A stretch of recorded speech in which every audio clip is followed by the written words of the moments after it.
All right. Well, hello everyone, and welcome to Comics News Today.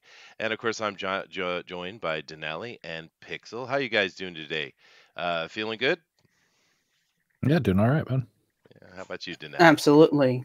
Absolutely. Just raring to go. Run, that's run, run. that's what I want to hear. All right, we're going to talk about a few topics here today, and of course, welcome everybody who's coming in and joining us. We try to do this every day at the same time, so it makes it convenient for you to know where and when And of we course, I'm are. John. And just one of the things we always want to say first is please remember, just go ahead and go ahead and hit that share button and send that out to your communities and let everybody know what we're doing. But today we're going to cover a couple of topics actually from yesterday we didn't get to because we had our Bugbear's Basement where we talked about Suicide Squad. And that was a fun talk. Yeah, I enjoyed that, and in the end, I think most people kind of felt that it was overrated. But one of the underlying things I saw, Denali, was that we all felt that it was really a wasted opportunity. There's something really cool that could be done with that. Do you agree with that analysis, or do you have a different opinion? I think everybody agreed that the idea was underrated, but the execution was overrated, kind of deal. That Yeah. if they got a talented writer or someone who got it and was able to execute it, the best way, um, then it would have been an awesome series. Mm. But fortunately, it did enough that it kept the idea is solid enough that people, like you mentioned yesterday, that they want to continue trying to get that idea right. Yeah, no, I think so. I'd really like to see it done well because it's a cool idea. It is a cool idea. They just need a really good writer and a really good artist. And I don't know. What did you think about that overall, Pixel? Before we move on to the news today. I'm kind of of the same mind. I think the book overall was decent, but could have been executed a lot better. Mm. From art to story. I mean, the dialogue was just way too heavy. I get what they were trying to do, Mm. but uh, just there was a lot of exposition that probably could have been done a lot better. No, you're right. Yeah, and I'm glad you picked up on that one page 16 because when I saw it, I thought exactly the same thing you did, man. That was a great little page. It very much Go 13 jumped into my head, but I just thought it was a cool page. So. Oh yeah, yeah. All right. Well, hello, Sierra Whiskey. How are you doing today? Hello, Dark Admiral March here. March, you need to tell us why you've changed your name to Dark Admiral. I'd be curious to know that. Hello, Pope Fire. How are you doing? Hello, James. Doom is with us. So everyone be on best behavior, please. Um, all right. So we're going to go ahead and we're going to start talking about a few of these little news topics we have today. Then we're going to jump into Inicron and we're going to talk about that. Um, so the first little article we have here is kind of interesting and sad at the same time. As you guys see up here on the screen, and I'll go ahead and share that with you guys as well. It says Terminator moves release date to compete with Charlie's Angels. Now, for me, just straight off the top, it seems very sad that we've gotten to the point that Terminator, which should be competing with big AAA titles, is trying to compete with Charlie's Angels. It feels like it's a demotion, in my opinion. But what do you think about this, Denali? You read this article. What's your opinion here?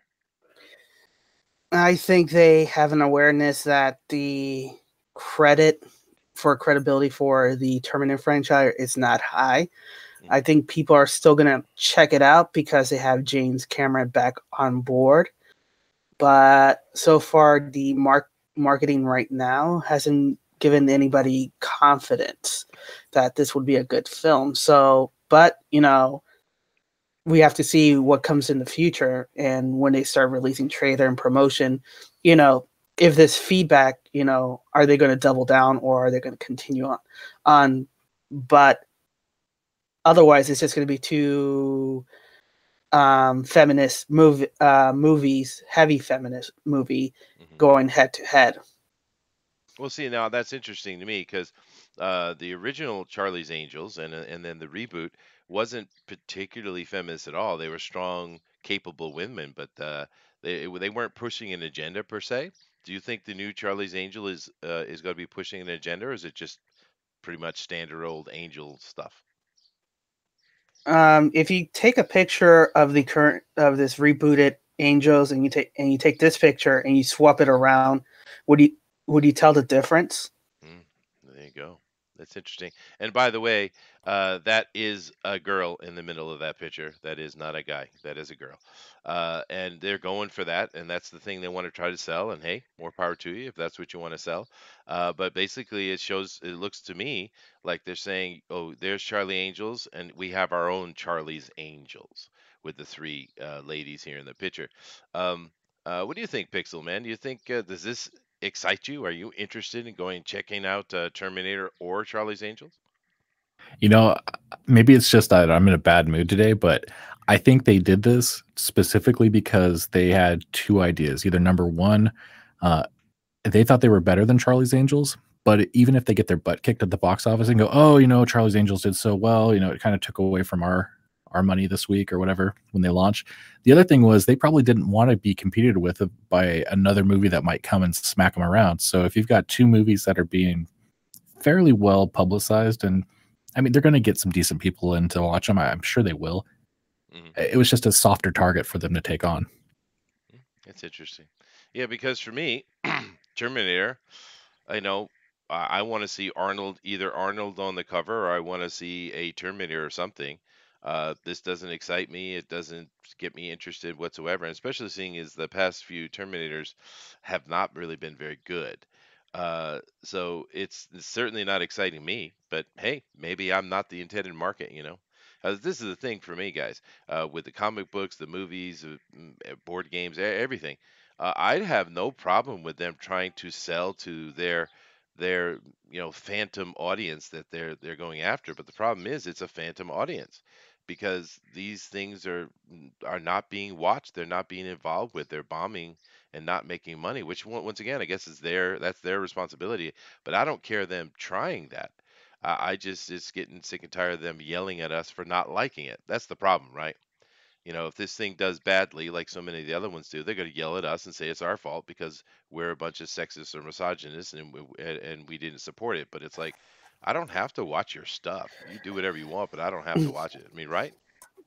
Right. And the worst thing that a studio can hear from the audience is silence, because silence doesn't tell them anything. It's kind of just like Lucasfilm when they released those leaked photos of Finn and Poe, and that lady, in somewhere. Nobody really talked about it. It just came and went. Nobody really talked about it. So the best way is not really yelling at the studio, not yelling, just don't talk about it. Show your disinterest. Because, when you do that, they sweat even more because they don't know anything, and a lot of people might disagree and say, no, blah, blah, blah. But in all cases, if you show you're indifferent to it and say, it's a movie I'll pass, it's a red box kind of deal, Yeah. Or cable when it comes to cable, they'll start sweating bullets because that's money that they'll have to recoup, and that's, things. So they'll have a heavy work to do so. So show your indifference. Don't, you don't even have to tell it. It's a waste of energy just yelling at the studios. Just keep your money in your pocket. Yeah. Exactly. Yeah. What do you think, Pixel, about that comment I made where I don't really care what they do, just don't yell at me for not supporting it? I think that's fine. I mean, yeah, you would think so. They have to understand that consumers are going to either go and watch it or not. I mean, they're going to look at it and say, okay, yeah, this is something that I want to see. Or we're going to say, no, it's a Redbox, like you said, or I'm waiting for Netflix. Yeah. I'm not going to pay extra money for it. Yeah, true. So they have to anticipate some of that. But yeah, they can't get mad at me for not saying anything. Yeah, I think that's the core of the problem, right? Is they just can't stop talking. I mean, a lot of these things that come out, and it's just like, for instance, Star Wars, Last Jedi. Uh, more than 50% of the audience really, really, really didn't like it, and that's all right. People like and don't like movies. I mean, it's sad, but it's just a movie. But then they're coming out and attacking, and that's the actual problem. If they had just shut their mouth, there wouldn't have been much controversy about it at all. But let's go over here. We have Primarch Sanguinius is with us. Hello. So two potential bombs are going to come out at the same time. What could possibly go wrong? March says that it looks terrible. Like the Golden Girls meets Mad Max. Oh, oh. Actually, I'd be more interested in watching that than what these two are happen. That sounds more of a actual viable premise. Yeah, no, what's going But on but here? but Hollywood might mess it up. No, something over here is Women Crush playing. Wednesday is Why not are you ashamed to playing? admit Why? I wasn't on she's your been- page. Shut up. Stop it. Stop it. Okay. All right, back over here. But at least the audio was coming through, which is nice. Well, anyway, let's continue over here. I love that Golden Girls comment because yeah, Carter over here certainly gives me that feel. That would be cool though. I'd actually would watch Betty White killing zombies or something. That would be hilarious. Sierra Whiskey says the lady in the middle can open all the jars. Mm. Pope Fire says it's funny how older generation of movies were empowering and feminine. Modern movies are trying to say you have to act like a man to be a strong woman. That's a good point, Pope. There's been plenty of movies in the past that had strong, cool women, but these days they all try to have to be a man. It is weird, isn't it? I don't know what that is. You guys have an opinion on Pope's point? The insecurity of feminists that they can't be feminine and empowering. They have to take the masculine trait to be able to stand up for males, which is contradictory in its very nature. It's weird too. Why would you want to be Yes. a guy? Be a woman. Be what you are, right? I don't know, because for me, I'm very happy being a dude, and I would think women would be very happy being a lady. Hot Pixel. We don't have Booster here. He could give us the opinion on both sides, but I was trying to work out my booster impression, but it wasn't working, so I decided not to chime in. But yeah, Yeah. that's cool. that accent just doesn't. I can't get it. I can't get it. You know, you have to go with bloody hell. He's like, and then go like you're trying to do an Australian accent, but not really getting to the point. But Dark Admiral March Hare said Justin Bieber is looking jacked in the middle there. Yeah, Yeah, no, yeah, real jacked. look, Jack, baby. Yeah. Yeah, hey, I haven't and seen. Speaking of that, I haven't seen Booker T around for a while. You guys? Hey, you know, WWE's having their pay-per-view stuff going on, so he might be a bit busy. Maybe. But No. I love the Booker T thing coming in, and especially with EVS. And I know you guys are gonna say that's not the real Booker T, but don't mess with my fantasies. All right. And it worked out so perfectly too, because Ethan had actually got the Booker T to do a little promo for his intro too, so it works perfect together. And Sierra Whiskey thinks that he has this he imagines Betty White playing death metal guitar. Yeah, I can see it. Maybe she's strapped to the front of her car as well while she's doing it. Oh yeah. All right. Let's go right. ahead and move on to the next one. I mean, it's not, it's, oh well, Now this here, I think is pretty positive. You guys tell me what you think, but for me, photos that are basically confirming that Pepper Potts is playing Rescue seems to be confirmed, and I'm fine with that. I always kind of liked the Rescue character. I thought it was a good addition to the Iron Man mythos. Just like in Spider-Man, there's been some good additions to the mythos. What do you guys think? You like the Rescue character? You think this is nonsense, or what do you think? I mean, like any ideas, how it's executed will determine whether it's a bad idea or a good idea. and whether if they make Pepper Potts the Mary Sue and Captain Marvel the Mary Sue, and they have all the women become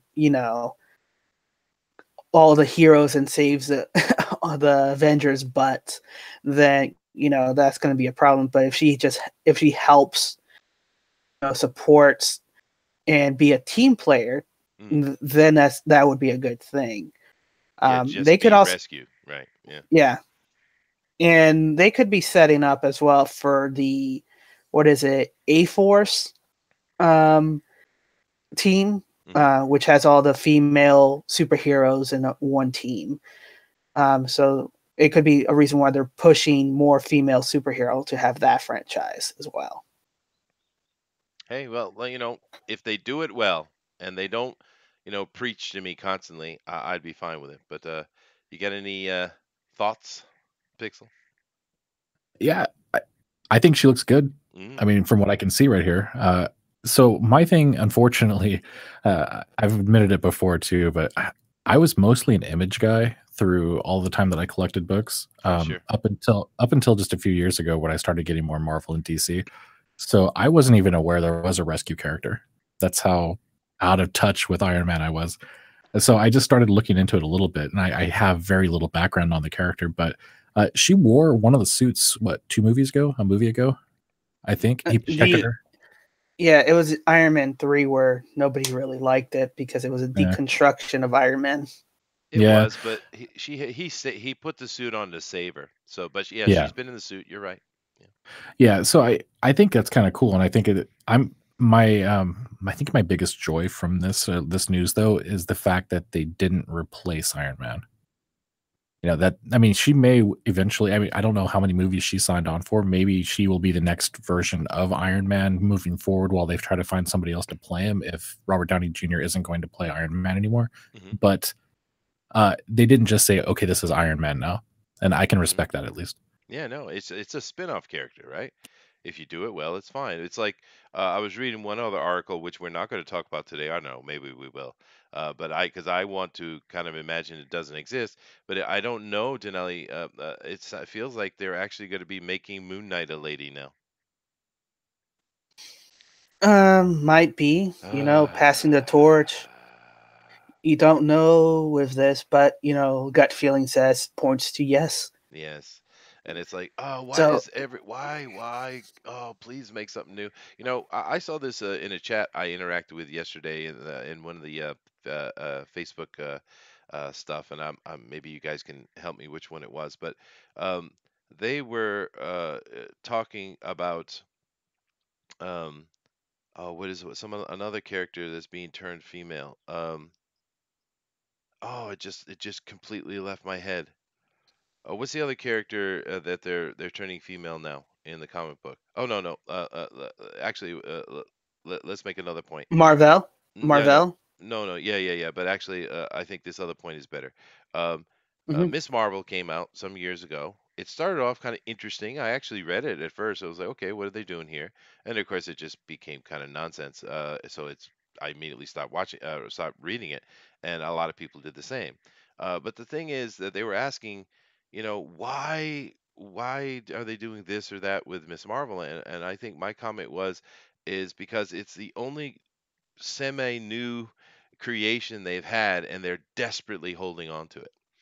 And it's like, please, if you want a new female character, make a really cool one. Sit down with all these supposedly brilliant minds, come together with this amazing origin, this amazing character, and write amazing stories and amazing art. And you know what? We'll read it.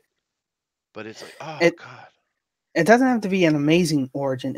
It just has to be just a good origin, something that propels the character, that initial spark. Because if you read, the initial origins of all our favorite superhero, they're not overly grand in the scheme of things, but they are the pivotal moments of the character. The reason why they continue doing what they're doing. And if you can have those people connect to that character through their origin, because that's the connection between the reader and the superhero, if you can connect me on that level to say I want to follow their story and see where they go, then that's the hallmark of a good origin in a good story. Yeah. Well, we'll just have to be patient, I guess, because the Marvel hasn't responded, which is why the indie revival is going on. So, maybe as they look over here and see this success we're having, which we're going to talk about in a minute, maybe they'll start shifting and actually trying harder, because that's really what we want is them to try harder. But let me go over here to the chat again and see what you guys going on. Doom is telling Popefire that she should not be jelly. Hmm, jelly. I'm assuming this means jealous in young people speak. But the first thing that came to my mind when I saw that was the peanut butter jelly, peanut butter jelly, peanut butter jelly, peanut butter jelly, peanut butter jelly with a baseball bat. I love that little song. You guys seen that on YouTube? Yeah. It's funny. All right, Miss Booker T, for some reason, is resting in peace. I don't know what happened, but maybe they have insight. Oh, wow. Everything there we vintage go for again. collecting, Why- decorating, or why furnishing does your this home. channel From want man to cave to advertising girly to me stuff. when I'm not even More than on the page? 1,000 booths. You know Plus, what? I'm going to It's, cover it's this. super, I'm going to cover this and be done. There's an yeah. inclusive comic book store has something for everyone. You know what? There's nothing. There's nothing here. The only thing in the article is uh, this. This lady created a comic book store that she wants to appeal to a broader audience, and she has comics in for everyone, transgender, gays, whatever, anything like that. And you know what? Good, awesome. For Yeah. me, this is And it's almost like a Portland. non-news. Yeah, it's Portland. So, the reason when I chose this one is, it's going back to kind of tie it into what we're going to be talking about Friday about the local comic book store, about, selling to your customer base and what your Yeah. customer base are looking for comics. In Portland, she's opening it up to have a broader appeal, and I say that loosely because, I don't know if Portland I don't know what's the dynamics and market in Portland or whatever. I'm just going with the article saying. Mhm. But that's what I really wanted to talk about is, you know, something that I spoke with you guys in private, based on what I spoke about Mhm. with my local comic book stores. Oh, right, right. Yeah. And, and there was an interesting dynamic that I was seeing, that customer bases who goes there usually do not overlap comic book stores. So, one set of groups tend to favor one comic book store, and those preference that comic book store goes there, and the same thing preference go to another comic book goes to another one. Rarely do they overlap two different comic book store. So you can have potentially, if you really want to think about it, simplified it is, one comic book is the mainstream comic book and the other comic book store is Gamergate, and you're rarely, overlapping, and that could Mhm. possibly happen. So it's kind of interesting dynamic that I'll probably break more open On in Fan Friday. Speak. Yeah, I see. Yeah. Yeah, no, that's cool. And for me, when I read this article, you sent it over, and I put it up, is just simply uh, okay, great. She's making a store specifically for progressive SJW type. Awesome. I wish her all the success in the world. That's really the only opinion you have on it. She's not yelling and screaming at others. She just talk about her passion, and that's wonderful. Any comment on this, Pixel, before I destroy this page and to keep it from continually interrupting me?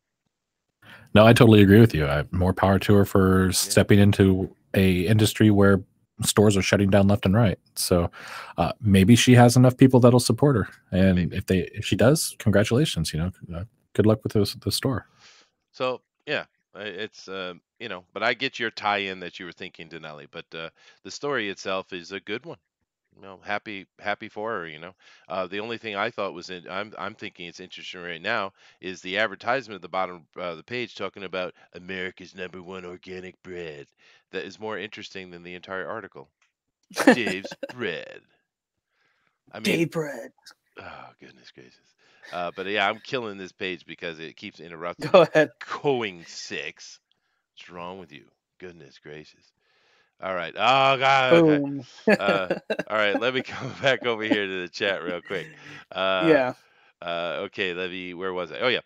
March Harris says Gwyneth Paltrow confuses me. She's attractive and repulsive at the same time. Really? Okay. Vailned says that the movie Pepper Potts went in the movie, I'm assuming, Pepper Potts Yeah. went from the trepidatious to hostile about Tony being Iron Man. It's true. It seems a little out of character for her to all of a sudden take up a mantle. Yeah, and it kind of goes into what I was talking a little bit with Harley Quinn the other day, as far as having no actual combat experience. But the suit kind of gives her a little bit of that. But I see your point as well. Joshua, our most favorite troll of all trolls, says no one can replace RDJ. Don't even try. All right, fine. March says, could they please pass the torch a little closer to these terrible books? Oh, You know what's funny is in the early 90s or when the oh, late that or was late funny. 90s, um, all those 90 comic books that they herald that there's a million prints out there, there really isn't, because a lot of them got burned in fire department drills. They actually burned all They those did. comic You're books. right. Yeah. Yeah. But no, March, that's one of the more clever chat responses I've seen in quite a while, man. That I love that. That is very clever. Good for you, man. Let me read that again. Could they please pass the torch a little closer to these terrible books? That's beautiful, man. Miles Morales had potential. This is from March as well. Miles Morales had potential, and they completely squandered it. That's kind of interesting. Let's take a second and talk about Miles Morales. Now, I don't know him very well. Maybe you guys can help me out. I read the Ultimate Comics Spider-Man to my kids, and they Hmm. had like I guess it was an annual or something where spoilers, Peter gets killed by the Green Goblin, who's actually like a goblin ogre character um, Right. in the Ultimates. And I read that to my kids, but after Spider-Man died, my son was so upset that he didn't want to read. I don't want to read it anymore. So it was done. So no more Yeah. Ultimate Spider-Man for us. So it was after that that Miles came in, and so I don't really know him. The only thing I've really heard is that Miles is like a carbon copy of Peter, down to how he actually got his powers. So Yep. inform me, tell me exactly what is Miles Morales, and I will go and find a picture to share. Yeah. So Miles Morales is the Puerto Rican black Spider-Man, Ultimate Spider-Man. That's how he was heralded. Okay.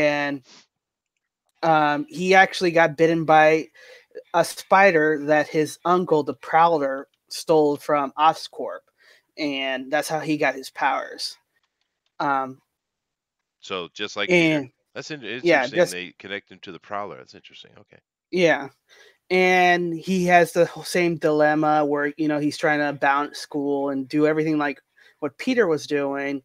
He's just a person of color Spider-Man for Ultimate Spider-Man, because Bendis wanted to tie a person of color for his daughters, that he adopted and everything.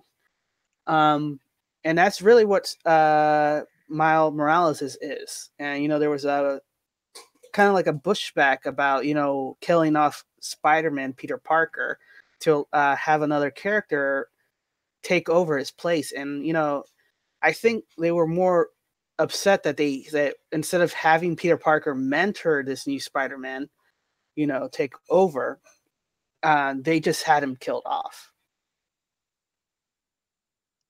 That's interesting. Okay.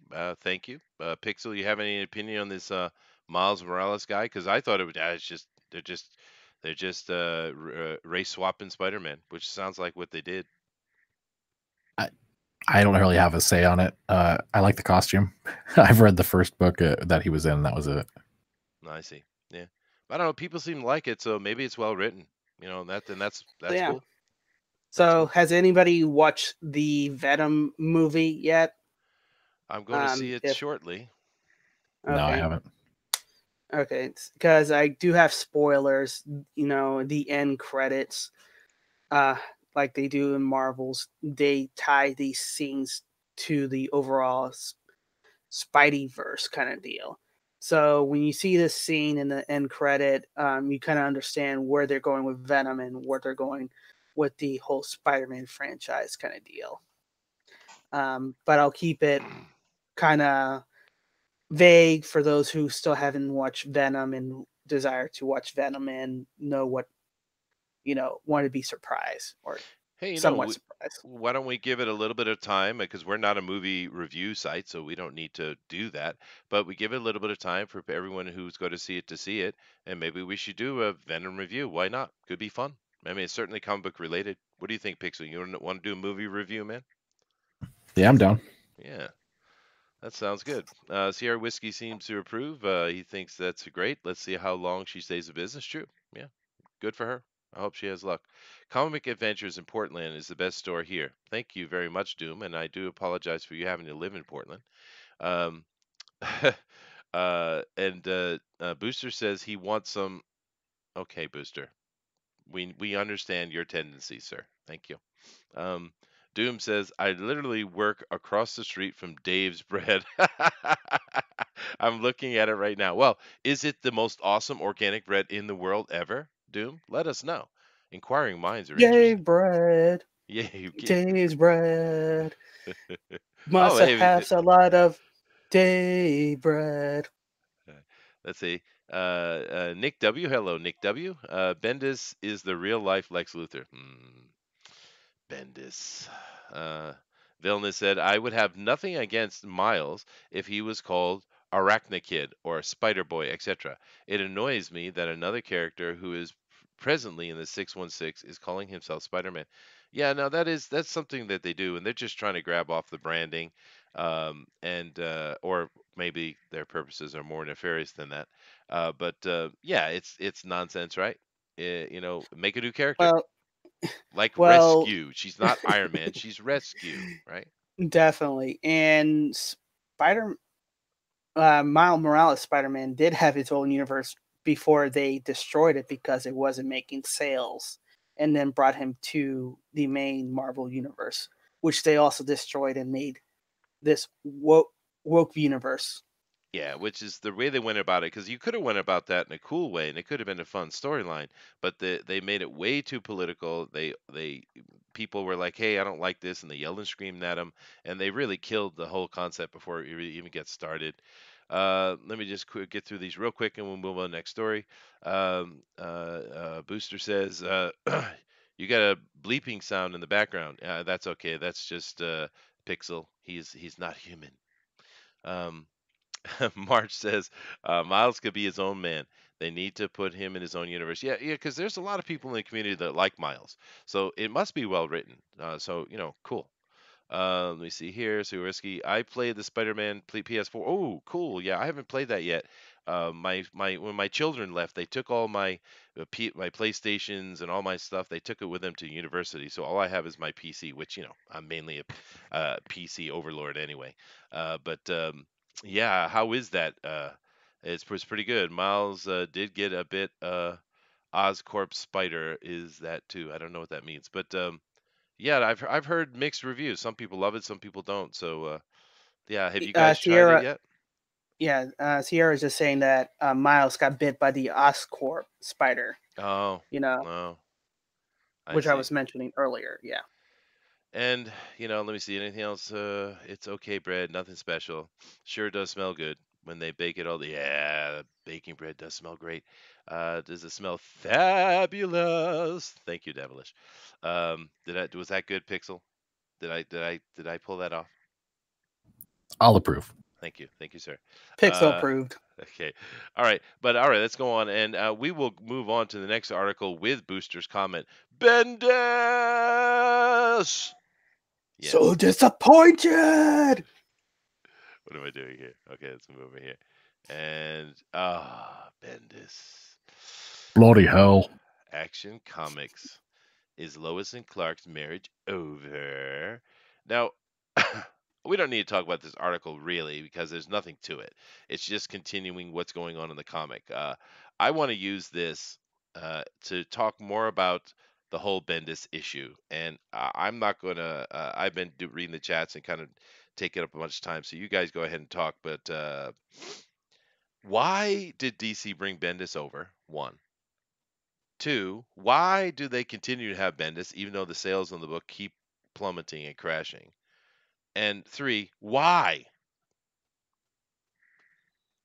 One of them is because they have a contract, and because they have continued publishing, the termination contract could be higher than just the cost of actually running and finishing the storyline. Two, because they thought that Bendis, as a prolific writer, I didn't say a good writer, and there is some good story, but a prolific writer that do get people's interested, could have rejuvenated the failing title.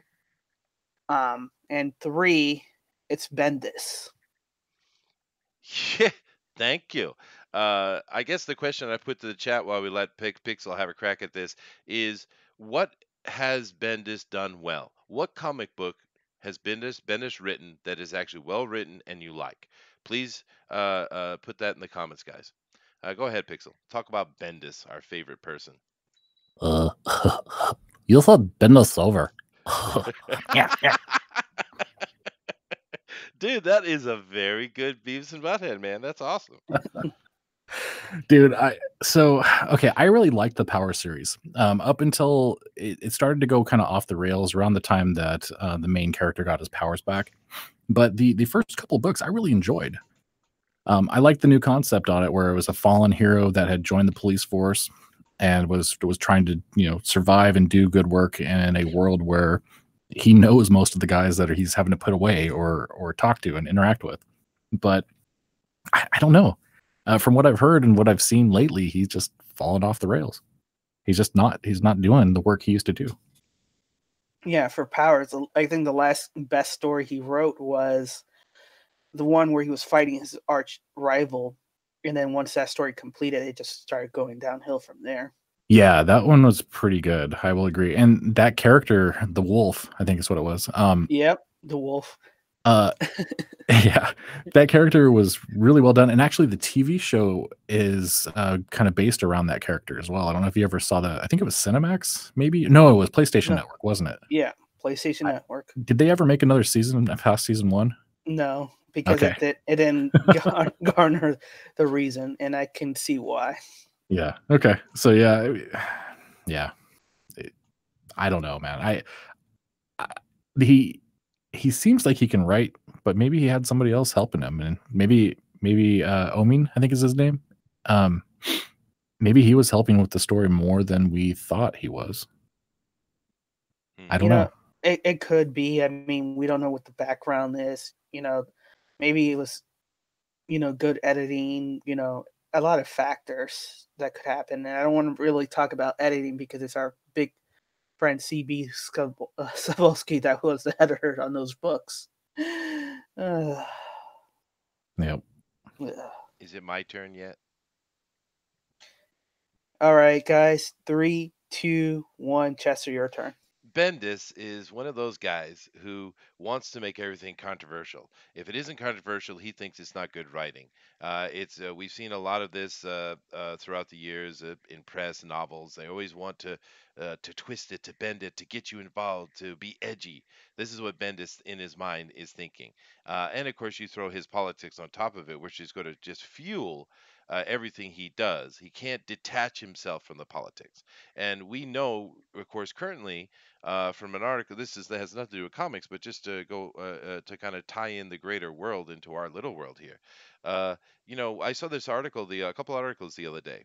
And there was a study that came out of some university, which doesn't really matter which university, and it said that up to a third of university students in America have PTSD because of the Donald Trump election in 2016. Now, first of all, you're a moron.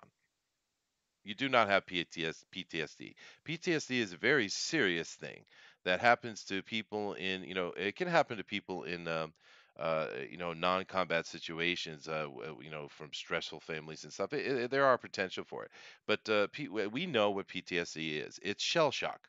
It's being in combat, having bombs bursting all around you, having your friend getting their head shot off next to you. It's that kind of psychological scars that you get from being in combat, and which is one of the reasons why we have so much respect for these soldiers who go out there and protect us, right?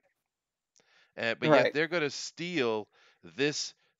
It's not a good thing. It's a sad thing, but they want to take it and put it on themselves because they think of themselves far more than they are. It's this constant arrogance that just rails throughout the SJW progressive community. This arrogance, this look at me, here I am special, pay attention to me. And it's disgusting. It's the same thing with, where they want to start using the word veteran for activists. You're not a veteran. It's also the thing with hero. We want to call everybody a hero. You know what the word hero means? It is someone who puts their life at risk to help others. That's what a hero is. Someone who puts their life at risk to help others. If you go out and you stand at a coffee shop and you talk about the horrible ins and outs of patriarchy, you are not a hero. And we keep using these words improperly all the time, and it's because they want to make themselves better. Now, you could say maybe also they're trying to tear things down, but that's what it is. It's this ego, right? And Bendis is purely one of them, and he brings that ego. And when Trump got elected, it was because the American people were like, hey, we're sick of this nonsense. We want the country to get back to the point of making jobs and making money and safety. That's what Trump was about. Who cares if Trump's a good guy? I mean, he's an annoying guy, whatever.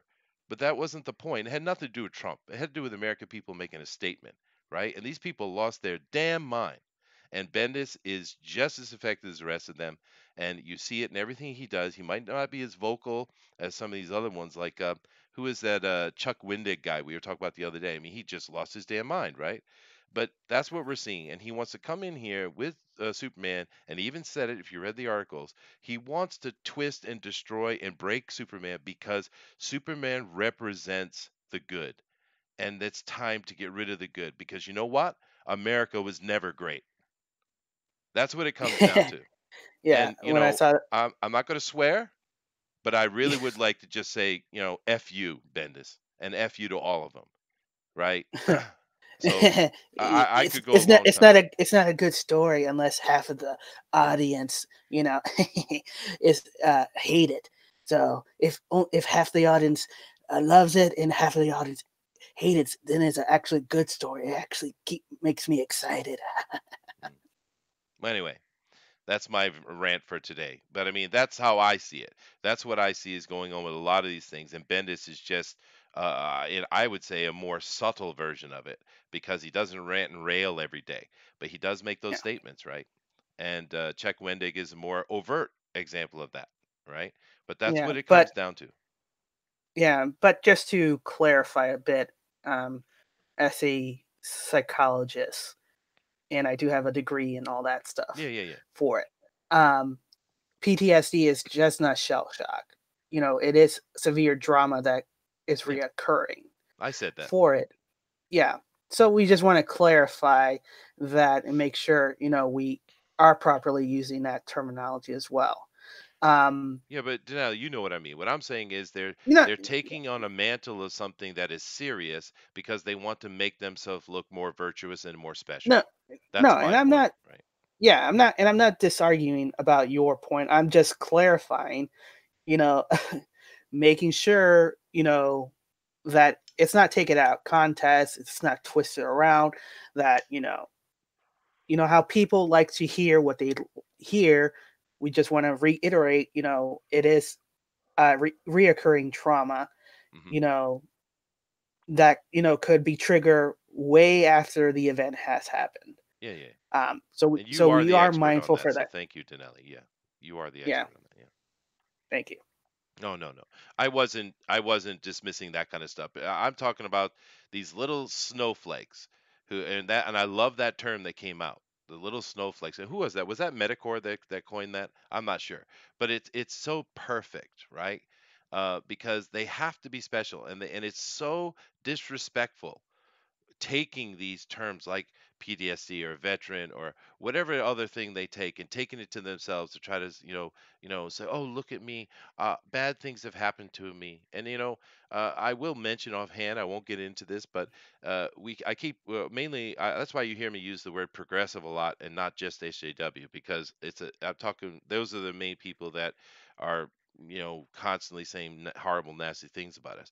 But this SJW mentality, it's on both sides. It's not just a progressive thing. There's people that are in the so-called libertarian or conservative side that are just as SJW as the other ones. Yeah, so instead of being left SJW, they're right SJWs. So, and either sides don't contribute positively to the community. No, they don't. In a way that we used to see positivity in the community is what you are contributing to the community. What are you contributing to society? What are you doing to make it better? And lately, a lot of people have been spouting a lot of words, but no action's been positive actions. Let me clarify: positive and actually moving forward actions that contributes to the betterment of the society.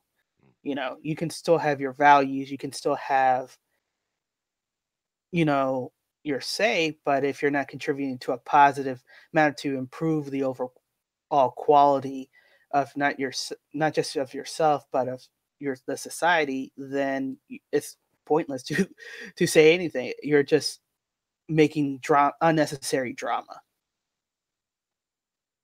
Yeah, no, I understand. And once again, if you want to blame anybody for my rant, you can blame Denelli, because he's the one that said we should put a Bendis article up. Okay? So that's definitely Denelli's fault. Finished. Finish him. Uh, so, Pixel Man, why don't you go ahead and either give your opinion in that, or read some of these chats over here, man. Yeah, let's see what's going on in chat. I don't really have much else to say about the right. Well, actually, I will say something too, though. It's absolutely true. There's extremists on both sides, and they don't really contribute a lot to the entire thing. Some people just want to see the world burn. They don't care who they hurt when they do it. And it's unfortunate that when those people start throwing insults at each other, they're the most vocal, and they're the ones that get seen the most. So you've got people like us that are, I would say, pretty well adjusted, taking a look at the other side. And sometimes we can tell that, they've got just a ton of wackadoos on their side. We see their actions more. Yep. But the left has, I would say the left have people that are just as much level-headed as us as well. Sure. But they're seeing the actions of the crazies on the right. And it's really, Twitter's just a ball of BS, and nobody is really paying attention to the center where everybody's trying to get along and speak normally. We've got too many people throwing mud left and right. And I don't know, man. It drives me crazy, but I mean, what are you going to do?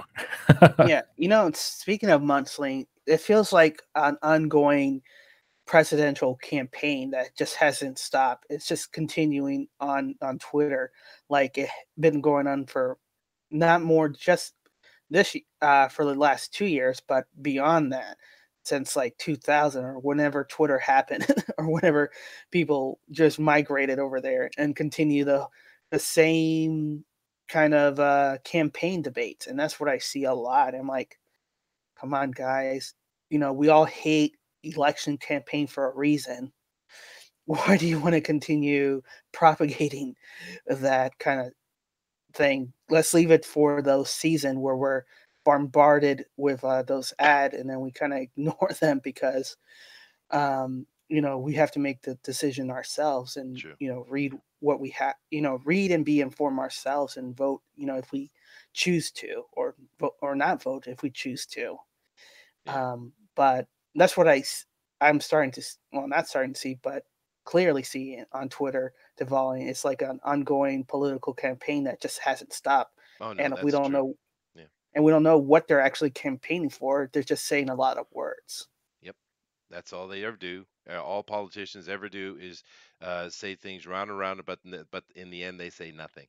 Pixel man, go ahead and read some of this chat over here. We got a lot of interaction today, which is great. Thank you guys very much. We love hearing from you. Love having your opinion. So keep it up, man. Keep it coming. Go ahead, Pixel. Read some of these chats, man. Let's see here. Tank Ferret says leftists devalue everything they touch. That's yeah. Well, extreme leftists, I would say. Again, it's that whole argument, you know. The extreme side's gonna just try to trash everything and burn it down. The ones in the middle are leaning more towards the middle, maybe a little more sane, but they get lumped in with everybody that's throwing rocks. Let's see. Dark Admiral March Harris says the extremes on either side contribute nothing of value to anything. Again, it's very, very true. It's kind of what we're talking about now. Sierra Whiskey, blame Denali. Yeah, I get that one. Yeah. Blame Denali. Blame Denali. Oh man, let's see. Tank Ferret's checking crazy cards. Gary Shipman's in chat. I just posted 2 links for him. Yeah. How to make our way down here. Yeah, Gary's awesome, and his art is awesome. So you guys check him out. Yep. And Argos Creation says vote for Gary Shipman. Yes. Gary Speaking Shipman of which, Drawn and Quartered is tonight on Mike's channel. It is. So I don't know if Gary's going to be on there. Hopefully he's drawing a character that's actually part of the content instead of Jack Skellington. Man, what were you doing? But hey, that was a great Jack Skellington, though. It was actually. I think Gary said it before that he doesn't like to draw scary things or something like that. Or correct. Yeah. So I totally respect you for that. That's cool. But yeah. Try to compete tonight as Thundercats. Oh, Thundercats! Awesome. I think they do Mumra, yeah. I don't know what the vote was, but can they do Mumra? I mean, Kanan will just like blank out a screen for a minute and pull up his Mumra he did a while back. Maybe. I don't know. Yeah, which brings me to our last little comments, because that is starting in 5 minutes, and we in no way want to get in the way of that because we want to go join it. It's an hour from now. It's an hour. Or they changed it later. They went later. Why? Well, it's 7. Isn't it 7 p.m.? Oh no, you're right. 7 p.m. Sorry. I'm in Japan, guys. I have to do a lot of mathematical calculations, and it's early in the morning, and I've only had 1 cup of coffee, just one. That's your problem. Thank you. Argo says it's Chitara. Oh, that'd be cool. You know, I love the sexy lady things they do. It's fine, but I do wish they do a little bit more dudes too, you know. But I don't know. I guess that's what sells. So, because I would have liked to see Mumra. Pumpkins. Any questions? What? Sorry.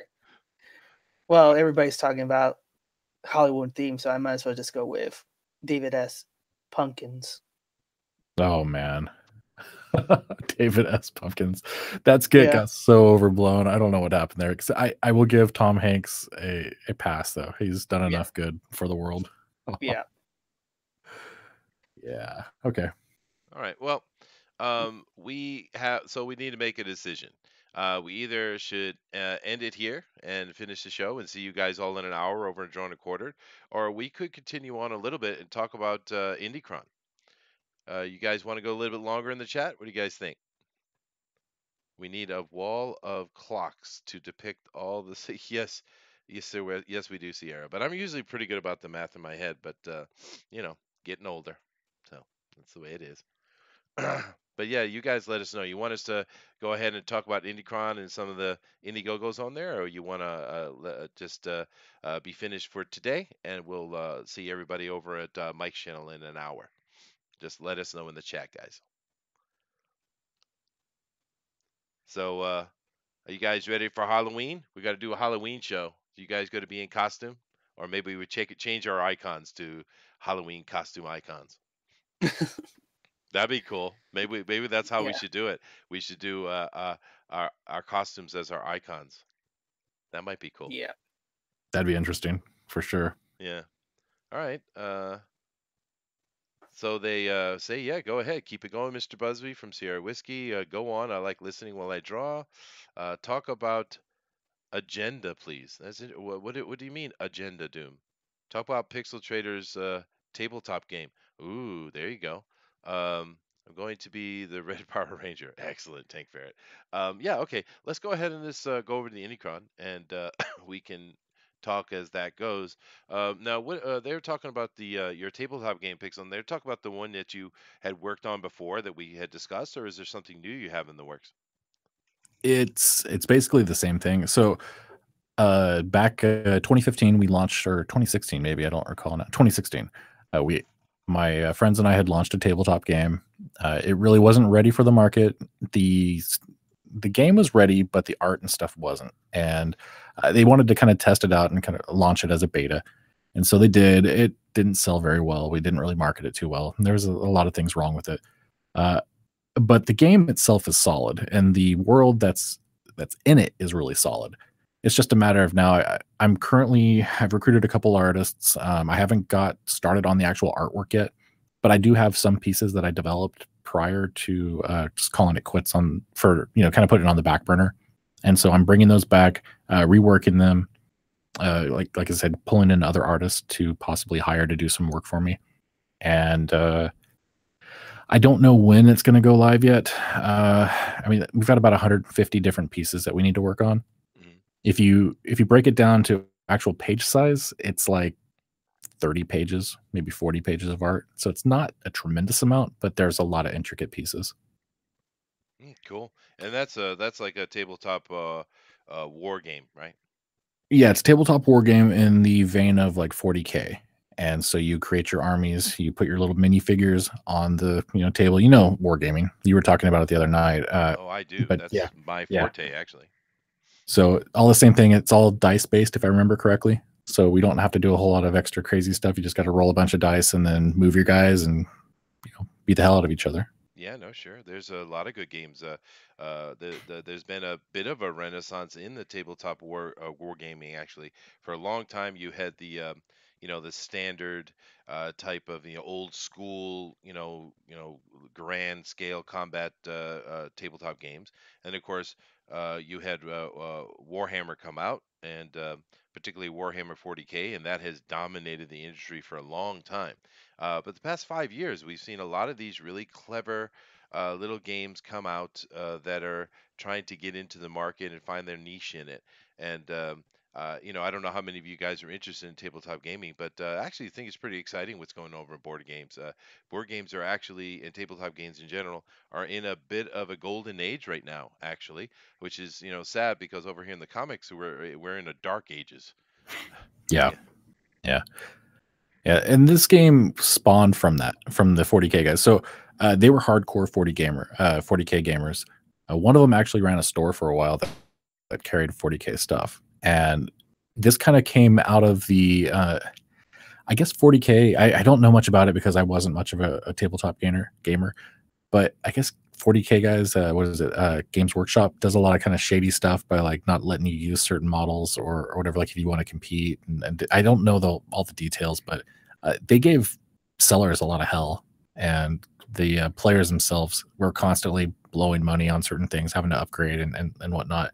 And they wanted to do something that would basically let a 40K player take their existing army, maybe do some minor changes to it, but not have to go out and buy an entire new army of figures just to play a game. Yeah. And so they've done some testing with it. We actually are probably going to be demoing an updated version of the game at I think it's called, oh man, what is it?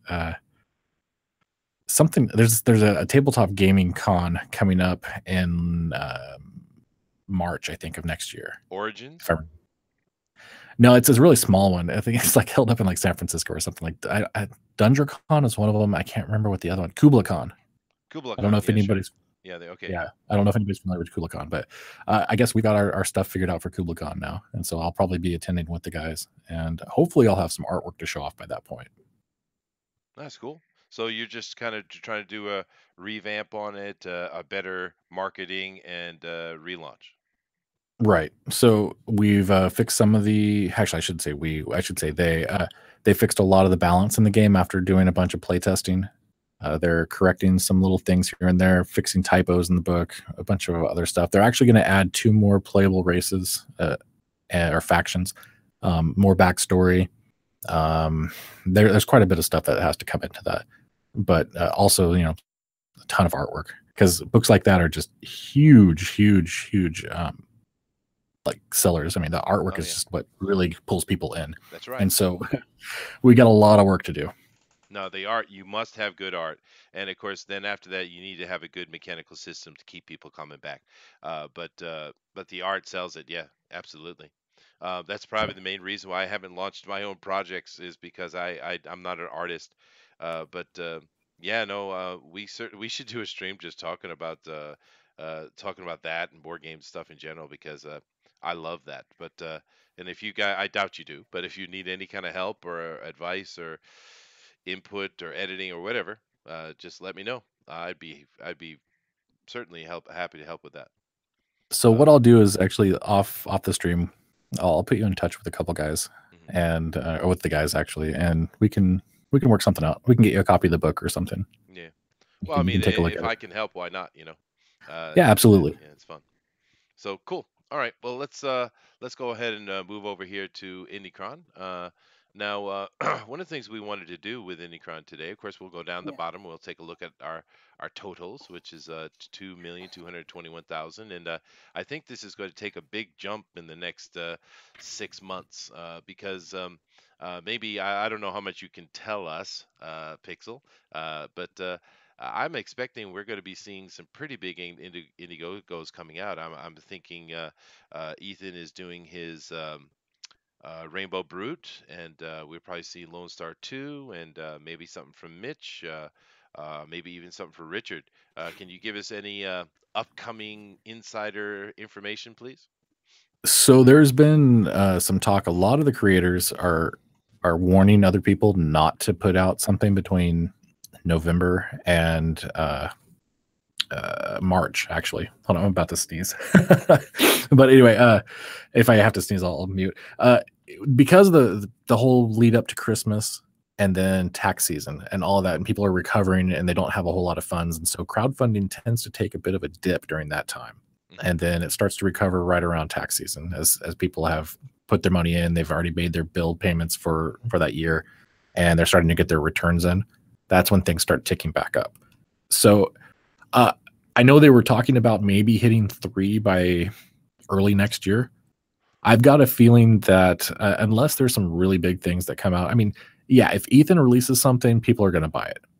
But the smaller guys, not really. So I don't think Cyberfrog is going to come anywhere near being like Cyberfrog 2 won't be anywhere near. Maybe Rainbow Brute, but I got a feeling Rainbow Brute won't hit until next year. There's too much to go on Cyberfrog, and I don't think he wants to launch another book until he's done with Cyberfrog. That makes sense. But I have to say, just as an aside, that we have been talking over here at Fanspeak about them communicating with each other and trying to stagger out these books so that the community can handle the economics of it, right? So the fact that you're telling me that they're kind of warning other creators, hey, stay away from this period, is good. That's what we want them to be doing. So, thank you for letting us know that. Yeah, I really don't. I mean, it's one of those things where, I'm hearing it, I'm parroting it, but I haven't really followed much of the crowdfunding since I really only followed it when we started doing the books. I've backed a few Kickstarters here and there, but I never really kept a pulse of things like this until a few months ago when I started Indicron. So it's been really interesting to see how things are moving.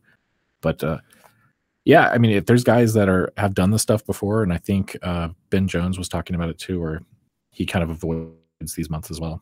So we'll see what happens. But I know Mike wants to get another book out. He's already kind of been hinting at it. Was kind of getting a little bit of a pulse of the community to see if they would support him putting out another book before he's fully fulfilled his current one. Mm-hmm. I think that's kind of risky, but he's got the artwork done for Lone Star. He's just waiting for the colors at this point.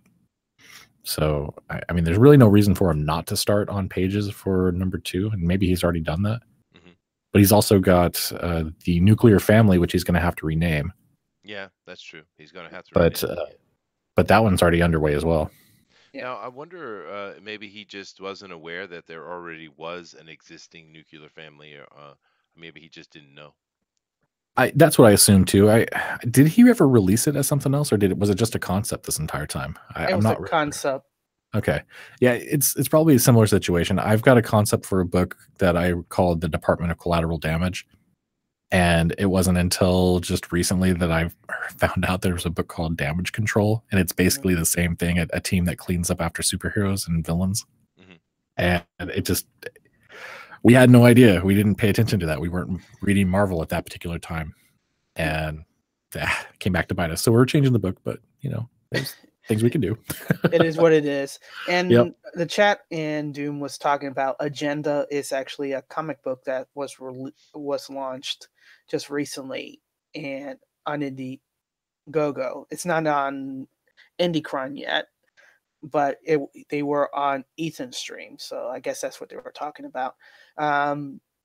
Doom put up the link in the chat, so if you want to go in there. Did they communicate with you yet, Pixel? No, that's the first time I've heard of them, I believe. There's one book that hit me up. Let me see if it's Agenda real quick. But that's the hardest part, is I'm not going to list somebody unless they come to me and ask to be listed, because there's this whole issue Sure. with, I think I've talked about this before, but I don't want to list anybody and accidentally out them as being Comicsgate or make them affiliated to Comicsgate if they're not ready for that. And there have been a number of creators that have asked, hey, please, when I've talked to them about it, hey, put me on your list. And then I've gone and I've said, okay, well, this is what happens when you go on our list. I'm like, oh, I think I'd rather stay neutral. So I don't add anybody unless they really want to be on the list. And so we'll see. I'm going to try to find who it was now. Yeah. Now, while you're searching for that, I will say one thing. I see here with this, the art looks okay. But it's a 48-page issue. Now I'm wondering, because there was a little bit of communication from inside the community that Ethan's book was too small for the money, and they're charging $20, a little less than Ethan was. But do you think 48 pages is too small a book for $20? I mean, Well, I think Ethan got away with it because he's also offering his signatures for those who care, and usually a signature from EVS Caliber are like about $25. yeah, but aren't they usually bigger though? Depends, because if it's 3 issues, you're looking about 22, 24 page issues. So what is it? I think. But like for instance, So- you can pick up, like we were talking about with Craven's Last Hunt. Now that's 6 comic books put into one trade, and you pick that up for $16, right? Yeah. And that's 6 books. So we're talking about 140 pages, right? 150 Right. pages or so. And there's some of the thing that's just an interesting point, I think, because some of these books are like 100 page, 120 pages for $25, and I think, yeah, that's cool, that's good. But 48 pages, it just seems small to me. But hey, it's Well, not just getting the book; it's also about supporting the indie revival as well. So I'm fine with it. But well, you also have to think about the cost. Remember, I think it was Jacob, our last guest, who said, there's a threshold about how many books needs to lower the print cost. So, they have to equate that. If they don't have enough backers and enough book printed out, then, it's not going to decrease. So it's a higher print cost for them. So Now, go ahead. Oh, sorry. I didn't mean to cut you off.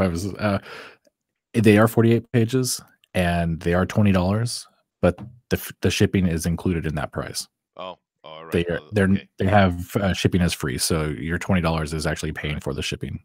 Yeah. Right, so you're really looking at more like $5 if you take the $15 shipping that we've been seeing charged, or if you want to go over $10 shipping, it's a $10 book. Oh, that's much better. I'm not complaining. I'm just saying that I just wish the books are a little bigger, I guess. I want more. I'm being greedy. I would agree there. 48 pages is pushing it. At least it makes the sting a little bit less when you've got the $10 book versus a $20 book. But yeah, I think 48 pages needs to be definitely lowered some. Yeah, but I mean, and it's I understand the threshold. And actually, that guy we had on what was his name again? It was Jason, I think, right? You just mentioned, and we had him on the other day. We need to get him back. That guy was full of information, man. I like that guy. Yeah, it was a lot of information, and we are too short of time, but we continue on. Yeah, true, true. So, Well, we one of the things that I wanted to do, we're only going to go a little bit longer here, just mhm. slightly extended. But one of the things we wanted to do, when we come on to do Indie Crime, which we try to do with support all the time, because it's an amazing resource. I mean, even John Malin was up talking about it on one of the shows I was moderating, and it's such a great tool, not only for us fans to find everything we need at one spot, but it's also great for the pros to be able to because he was saying that he monitors his graveyard shift through Indicron because it's easy. It's all right there, quick, easy, done. It's very useful. But when we come in here, we usually sit and talk about these smaller ones because we want to help them. We want to support them. We want them to have more success, right? But I thought today maybe we should talk about the big ones because we've never done it. You know what we've never done on this show? We have never talked about Cyberfrog. Now, how is that possible? But it's true. Good evening. Because yeah. Hey, Yeah. Wolf. Yeah, I Hey. snuck right in on you. Oh, hey, how you doing, man? Yeah, the yeah, because Cyberfrog. Now I backed Richard's Jawbreakers because of the basically because of the movement. I was like, all right, cool, yeah, I want to get behind this. I'm not really know how good a book is going to be. We'll see when it comes out. But I backed that one plainly to make a statement because that was right after Mark Wade and his goons went after Antarctic Press, and it ripped me off. I mean, it really pissed me off. That's why I'm here.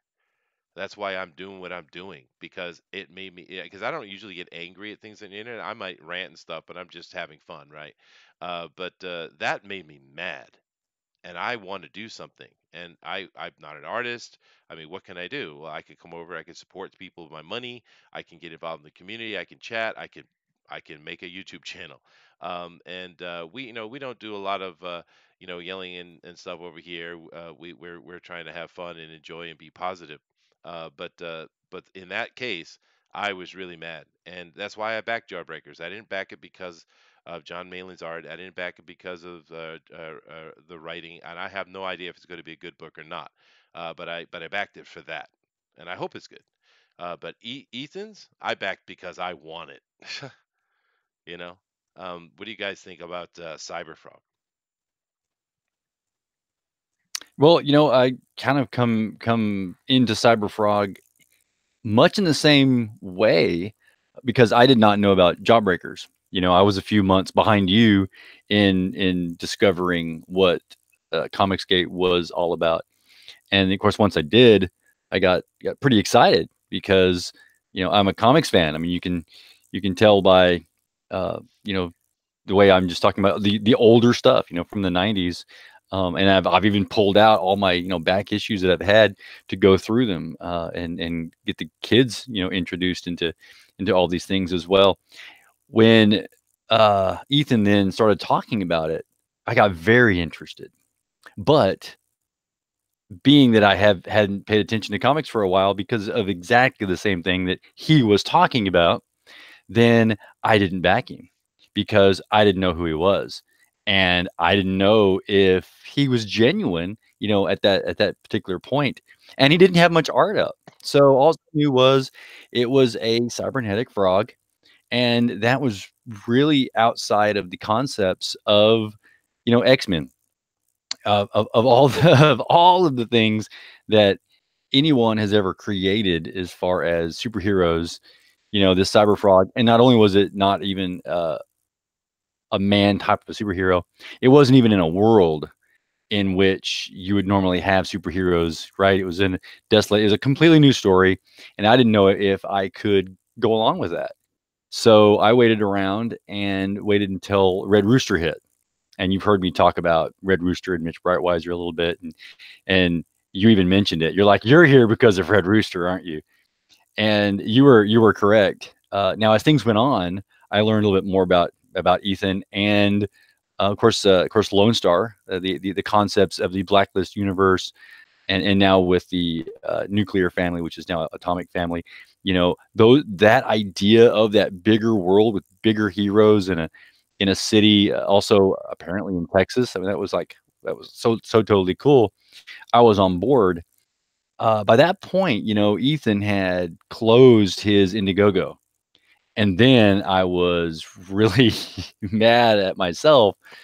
And I said, oh, I'm just going to have to wait till he comes out with it, on the shelf or something.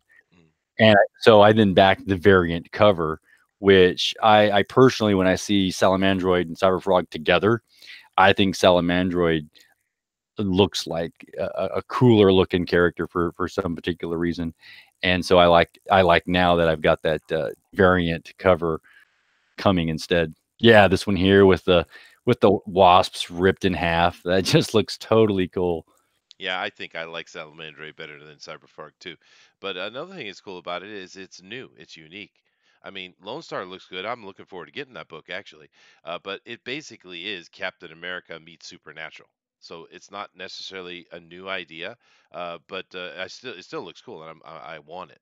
But Cyberfrog is very new. It's unique. I've never read a comic like this. Well, unless you account the original Cyberfrogs. But yeah, it's a new character. It's nice. You Yeah. guys, any Denali? opinions on Cyberfrog, man? I backed it. There's really not much to say, except we're supporting it because we like the idea and the presentation and everything. But whether we continue to support it, that's another story, because it's basically how he presented, and how the story comes out, will kind of be the testing point and say, is this a good story to continue supporting for the next books? Oh You yeah, know, no, absolutely. When all um, these books start hitting us and we start reading them, if they're good, they're good. If they're not, they're not. That is true. Yeah. Yeah. Oh well, Denali just laid it down. I mean, let me sum up. I want to so badly. Though we are behind Cyberfrog, and one of the reasons why is because Ethan took one of the greatest stands. I heard him on a stream the other day talking about how he was having to sweat over the concept of being without a job, and they were kicking him out, and he was he'd have to discuss things with his wife. And I mean, you talk about a man being in that position. It's just that is probably one of the most heartfelt areas. I think they show that in movies oftentimes, right, where a man is at the end of his rope, or he's out of a job, struggling this way or that way to make it in the world, and that's where he was at. And when he came forward and he started this project, it's exactly why I got behind him. I didn't know about Jawbreakers at the time, so I was into Jawbreakers, or at least not Jawbreakers, into Ethan Van Sciver the same way you were backing it, because I wanted to do something and I wanted to get in there. And it's funny that I did wait. I still was a cynic. I have a bit of cynicism to me, even still, saying, or at that time, going, I'm not sure. I really enjoy your idea and what you're going after, but can I really trust you? And then the other guys started going along, and the movement started going. And so then I realized, okay, now I'm going to back this person, Cyberfrog. I back them. And then like Denali said, though we're backing you and we're right behind you and we're supporting you, we are still not people to take advantage of. We're still smart. We still like what we like. Don't like, you're not going to put something over on us. If it's bad, we're gonna turn away, and we're going to say, hey, this was fun. I like this book. You know, no hard feelings, but I'm not going to get your second one. So we really want to we want to be excited. We want to be wowed. Show us some good art and some good story, and we're going to continue with you in the future, guys. Yeah. Well, they know that. They're well aware of that. Yeah. They've said the same thing. I've heard Ethan say that. I've heard Mike say that. So yeah, I'm Oh, very positive. I think they're going to be great, and of course we have to wait and see. And that's the interesting thing about it. We don't really have the books in our hand. What books have we gotten so far? Stardust is out. Denali. Yep. Over under, Stardust. please. Over. Well, I mean, is it good or is it not? I mean, just be straight up. What do you think about it? Well, you were saying over and under is overrated, so it's not good. So it's not Stardust. good. There you go. Yeah. So Stardust came Um. out and it's not getting a lot of great reviews, but it is from a young mhm, new artist. But well, we'll have to wait and see. Correct. But Yeah. also Iron Sights is out, which I haven't got mine yet. But I'm in Japan, so I expect I'll probably be the last one to get all these books. Um. Has anyone up here in the panel gotten a hold of Iron Sights yet? Nope. No, I Nope. didn't back it. I got the poster, so he got the poster now. So he'll start shipping those orders Okay. with the poster now. So all the that received it just received the just comic book, What and else have those who yeah, what else have we got in our hands though so far, Denelli? okay. so I got so I got the digital of Flying Sparks. Okay. mhm, I think Denali got his digital one, probably right. correct. Mhm. Yeah, I should I have got read that too. I read through the first chapter, and I think the first 2 pages or 3 of the second chapter. I haven't got back to finishing it through that point. Wow. So I'm not going to say whether or not it's good or bad, but I am saying that I read through that point. There was some interesting things in development. Maybe I've been too busy, but maybe also I haven't just felt like it's also digital, and I think that's something I let me just shoot that little piece down, right here. Um, we still like, as much as they want to sell us PDFs, and PDFs are great because we can get them for cheap, for $5. We can test you out.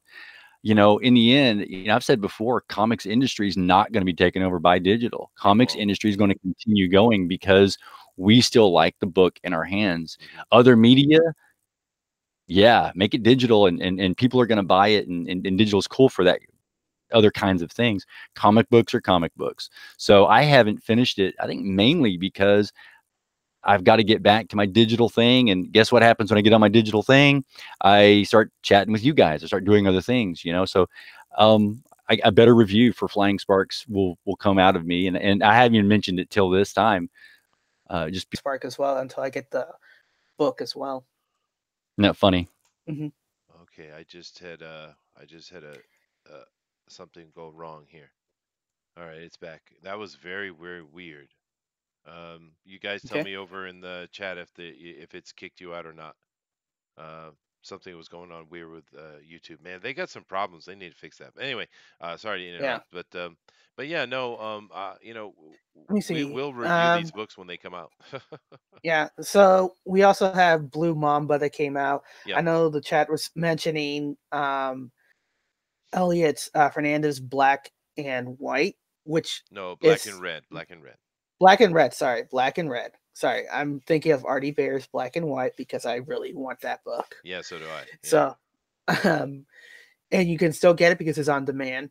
But we did get Elliot Fernandez Black and Red, and the art is phenomenal. I'm not gonna say anything. And for what it is, for a small sketchbook and getting a print and everything, it was a good price. And it didn't have any story, for its head sketches and everything that it had. It was good. Yeah, That one. it's just a sketchbook, and it does Mhm. look beautiful. And of course, we got Gary Shipman doing a sketchbook. I like what Gary's doing actually. He's putting Yeah. out the sketchbook to get people's juices, Mm. rolling for his upcoming books. It's a good idea. It's kind of like a teaser, Indiegogo. I like it. Yeah. And The Jake Campbell sorry, Jake's Campbell's The Bull was I received that one. I still have to look over it and review it. Yeah, So actually, a little side thing on that.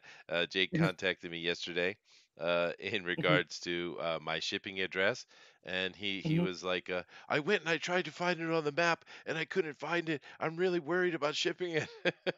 And I was like, "Dude, I live in a little tiny fishing village in the middle of Japan. No one knows where I am, but the postman knows who I am, so it'll get to me." But yeah, it's funny. Yeah.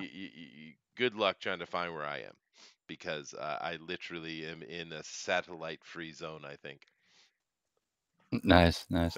Well, James S in the chat says that not only does he have black and red, but he also got his Alternaween box. Uh, And yesterday I presented my my box and things in there, and flipping through some of those things, there are some that look silly. They look fun. Some of them look a little bit intense, uh, and some good stories. And the artwork goes, you know, I'll say a little bit all over the place.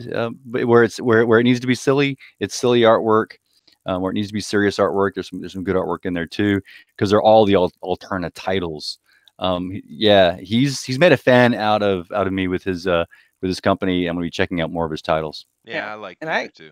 Yeah, and I did receive my bundles as well. And yeah. and I, I w- I wish it was in the States. I would love to do that. Trick or treat with comic books. What a great idea.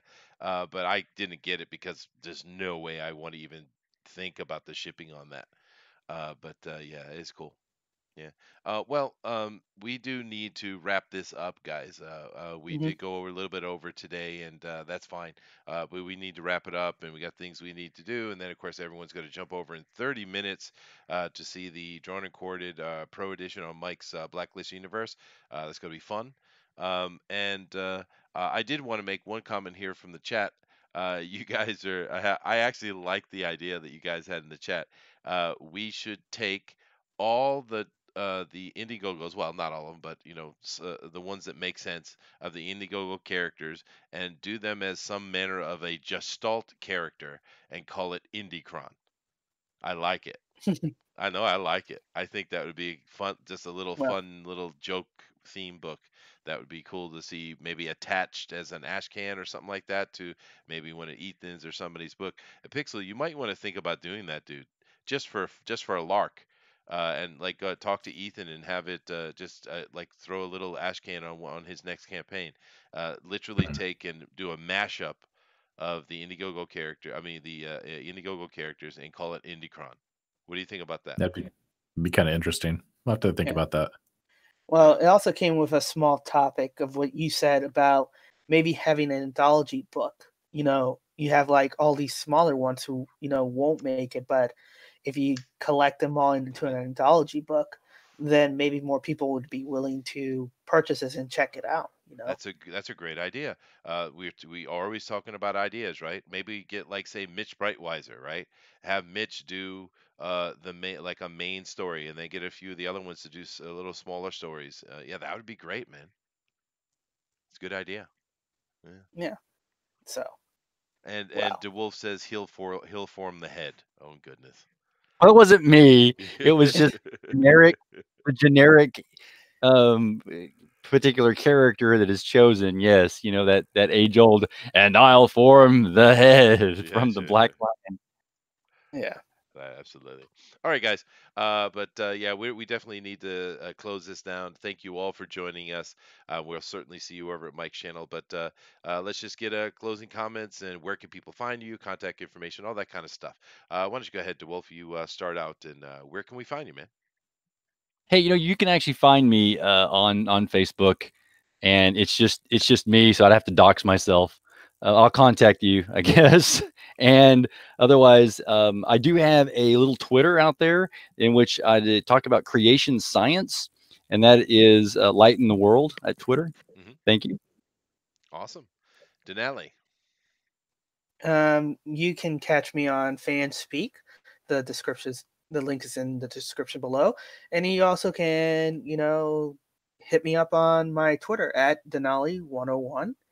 I usually just say congratulations to people for, you know, their success, and show the comics that I'm reading right now, and I'll eventually reviews. I'm picking up a huge backlog of it, and you know, it'll be really interesting. And if you have reviews, they posting up in Fanspeak, because we want to read those reviews. We want to get excited, you know, about the comics that you're reading as well.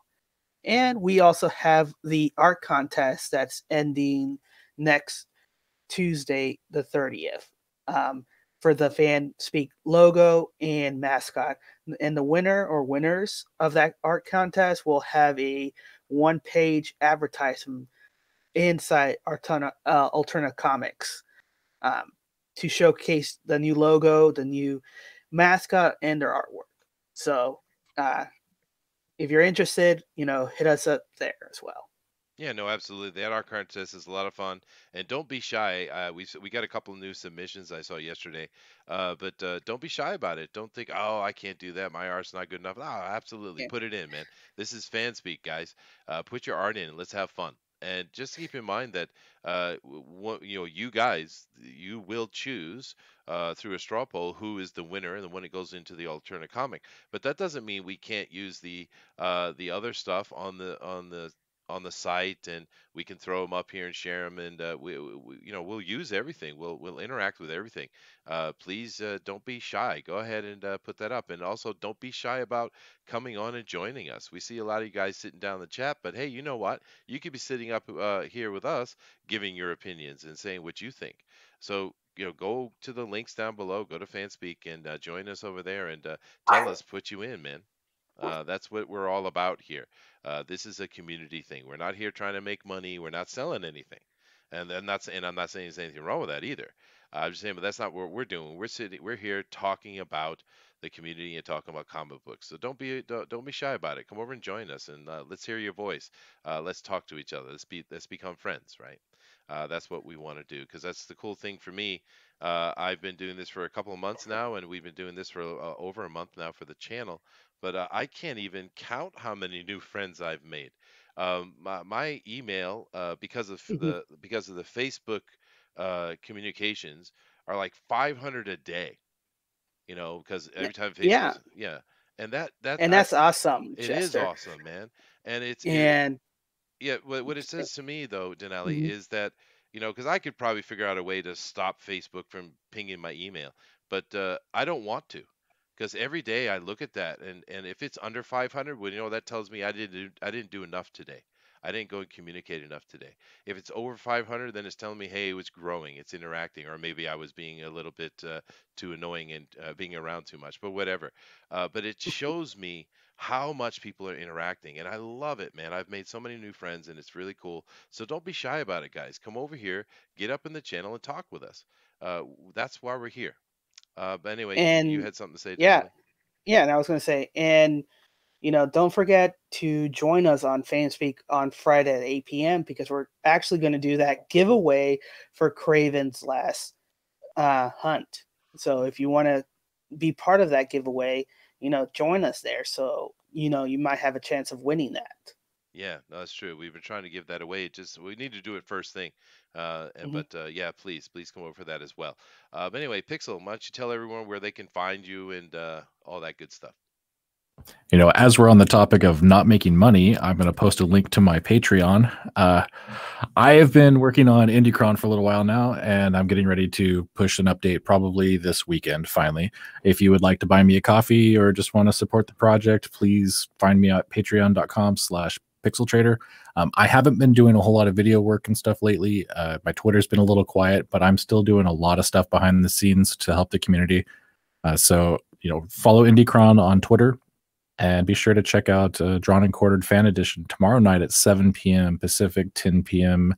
Eastern Time. And we don't have a channel for it yet, but I do have a playlist on my YouTube page. So you'll be able to find it through that. And that's at youtube.com/pixeltrader. Excellent. All right, thank you very much, guys. Totally And cool. yeah, go ahead, DeWolf. Just totally cool. Thanks, Pixel. Yeah, no. Thank Yeah, you. and don't misunderstand.